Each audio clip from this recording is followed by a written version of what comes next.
জয়গুরু বন্দে পুরুষোত্তমম পরম দয়ালের শ্রীচরণে আমার শতকোটি প্রণাম। প্রণাম জানাই জগৎজনী শ্রী শ্রী পরমার শ্রীচরণে, প্রণাম জানাই পরম পূজ্যপাদ শ্রী শ্রী বরদাস শ্রীচরণে, প্রণাম জানাই পরম পূজ্যপাদ শ্রী শ্রী আচার্যদেবের শ্রীচরণে। আপনাদের সবাইকে আমার আন্তরিক আনন্দিত জয়গুরু। সবার মঙ্গল প্রার্থনা করি আমার প্রভু শ্রীচরণে। সবাই খুব ভালো থাকুন, সুস্থ থাকুন, এই প্রার্থনা। আজকের যে আলোচ্য বিষয় সেটা হচ্ছে বিশ্বাস। আমরা সত্যানুসরণ গ্রন্থে পড়েছি, ঠাকুর বলেছেন যে ভাবেই বিশ্বাসের প্রতিষ্ঠা, যুক্তিতর্ক বিশ্বাসকে এনে দিতে পারে না। ভাব যত পাতলা, বিশ্বাস তত পাতলা। তার মানে এই বিশ্বাসটা কিন্তু পুরোপুরি নির্ভর করছে ভাবের উপর, তাই না? ভাবের উপর পুরোপুরি এই বিশ্বাসটা নির্ভর করছে। এই ভাবটা আসবে তখনই, বা এই ভাবটা গাঢ়ত্ব লাভ করবে তখনই, মানে যখন আমি তার সাথে সর্বদা যুক্ত থাকব, তাকে নিয়ে ভাবব, তার কথা বলবো, তার কথা সকলের কাছে পরিবেশন করব। আমরা একটা জিনিস খেয়াল করে দেখব, যখন আমরা কাউকে ভালোবাসি বা কোনো কিছুর প্রতি আমার একটু দুর্বলতা থাকে বা কোনো কিছুকে আমার একটু ভালো লাগে, আমরা সেই কথাগুলোই কিন্তু সকলের কাছে শেয়ার করি।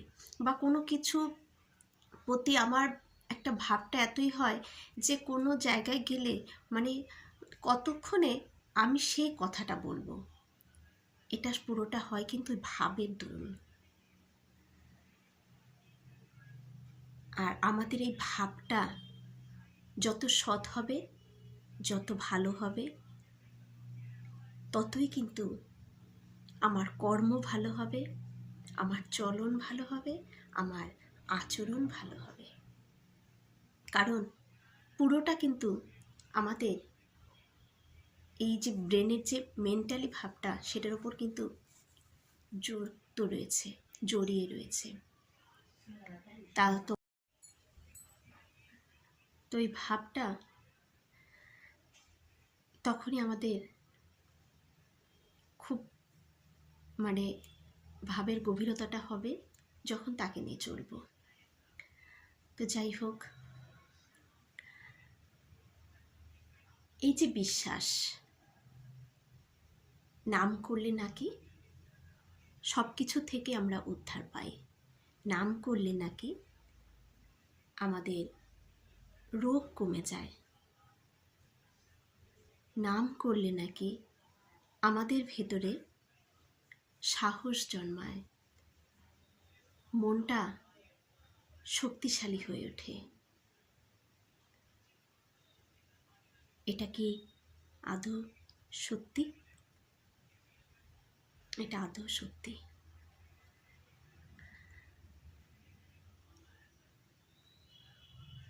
আমরা যা সব সময় ভাবব সেটাই বাস্তবে কিন্তু রূপ নিয়ে থাকে।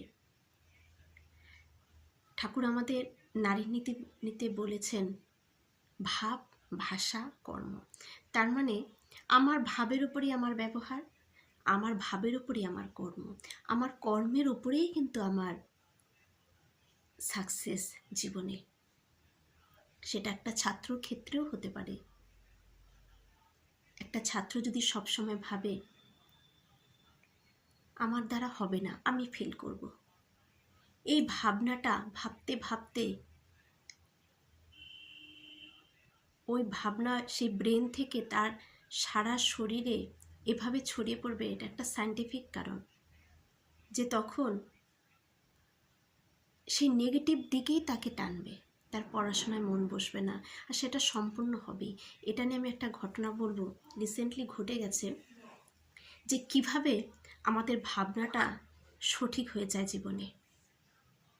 সেটা আমি বলবো, মানে আমার ছেলের সাথেই হয়ে গেছে, আমি সেটা তুলে ধরবো, কারণ সবার জানা উচিত। যাই হোক, যেটা কথায় আসছিলাম, আমার হাতে ঠিক এই জায়গাটাতে একটা টিউমার ছিল। টিউমারটার বয়স হয়েছিল ভালোই, 2-3 বছর ছিল। আর ভীষণ ব্যথা। আমরা মেয়ে মানুষ, আমাদের অনেক কাজকর্ম করতে হয়, কিন্তু কাজকর্ম করতে গেলে এটার ভীষণ ব্যথা হতো, মানে ভীষণ ব্যথা হতো এটার। অনেক ডাক্তারের ওষুধ খেয়েছি, কিন্তু কোনোভাবেই এই টিউমারের কিছুই হচ্ছিল না। দিন দিন টিউমারটা আকৃতিও বড় হচ্ছিল, বাড়তেই ছিল, অনেকটা বড় হয়ে যাচ্ছিল। আর এটা দিন দিন যত বড় হচ্ছে তত এই ব্যথার প্রকোপটাও বেড়ে যাচ্ছে। এইভাবে বাড়তে বাড়তে একটা সময় ওষুধ খাওয়া বন্ধ করে দিলাম। তখন ভাবলাম, ঠাকুর না বলেছেন যে নামে নাকি অসম্ভব সম্ভব হয়। অনেক ঘটনাও আমরা পড়ে থাকি, দেখি তো ট্রাই করে। ভেতরে বিশ্বাস ছিল যে ঠাকুর যখন বলেছেন তখন এটা হবে। ওই বিশ্বাসটাই কিন্তু সাকসেস করেছে এই নামে।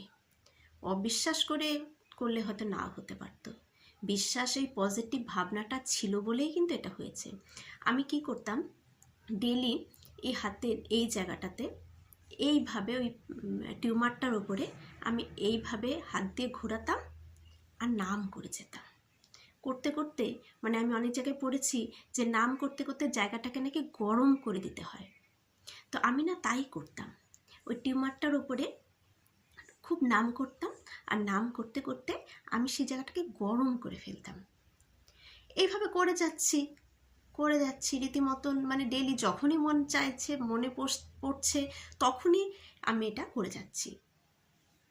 করতে করতে আমি ভুলে গেছি, কিন্তু আমার মনেও নেই, মানে নানান কাজেই হোক বা কোনো ওকেশনালি হোক, আমার ঠিক মনে নেই, কোনো কিছুতে আমি ভুলে গেছি ব্যাপারটা। হঠাৎ করে একদিন আমার মনে এলো, কী রে, আমার টিউমারটা তো নেই, আমার যেখানে একটা টিউমার ছিল, টিউমারটা কোথায় গেল? হাত দিয়ে দেখি সেই টিউমার আর নেই। আজ আরও 2-3 বছর হয়ে গেল, সেই টিউমার কিন্তু হাওয়া উড়ে গেছে নামে। ওই পজিটিভ ভাবনায়, নামের মধ্যে একটা পাওয়ার রয়েছে, সেই পাওয়ারের ভাইব্রেশনে আমার এই টিউমারটা কিন্তু একবারে হাওয়া। আজ কোনো, এই দেখুন এখানটায় ছিল, আজ কোনো টিউমার সেখানে কিন্তু নেই। তাহলে সত্যি কিন্তু নামে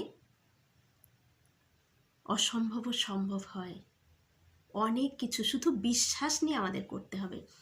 দেখুন, এগুলো আমার জীবনের ঘটনা।